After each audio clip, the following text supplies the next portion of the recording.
Hello, Brian D. Almeida here. Today I'll be talking about how script production and analysis helped me grow as a writer. To be honest, I didn't know what to expect initially when I entered this class. I think I overthought how difficult the script process would be. The most important bit of information that helped me in this class was learning about the major dramatic curve.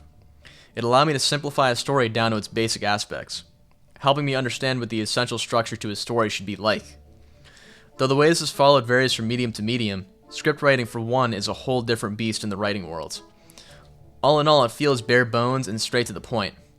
Unlike literature where vast description is key and wordiness can be preferred by the reader, another thing that absolutely kills me is that as a scriptwriter you're expected to revise your script to the heart's content of the buyer.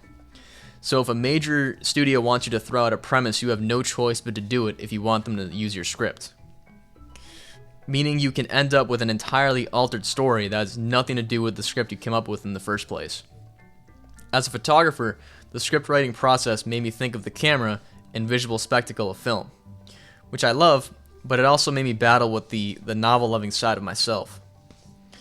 At the start of the class, specifically when I wrote my first script, I noticed this. Too much dictation is seen as a con, whilst short and direct sentences with action verbs are a pro, leaving actors free to alter as they see fit, which does cater to the performance on screen. This whole month forced me to take my novel hat off and put on my script hat, resulting in a more direct and clear response to action that can be captured visually.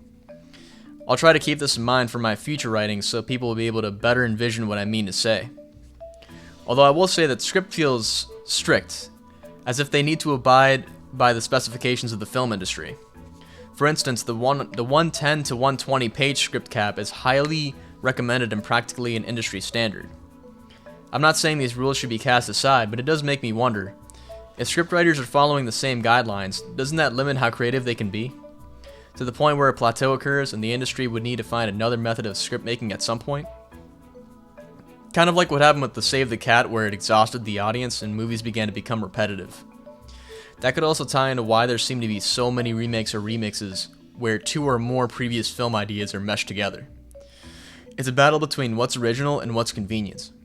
Hollywood has gone with the latter to cater to mass audiences.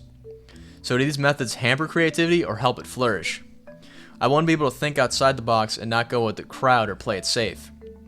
That being said, I still believe it's important to take into account the 3-act structure, the major dramatic curve, and the Save the Cat beat sheet. The film industry has progressed and continues to evolve. In terms of impact, the shift from film to digital has been the biggest change. It's made stories shareable like never before. Videos and self-made films have blown up on YouTube and Vimeo. Length isn't seen as a must-have trait in a movie anymore. But the truly fascinating thing is that the story structure still holds up. Aristotle's 3-act structure remains true to this day. A story must have a beginning, middle, and an end to make sense. Even if that means the story is presented in 2 hours, 30 minutes, or even 6 seconds.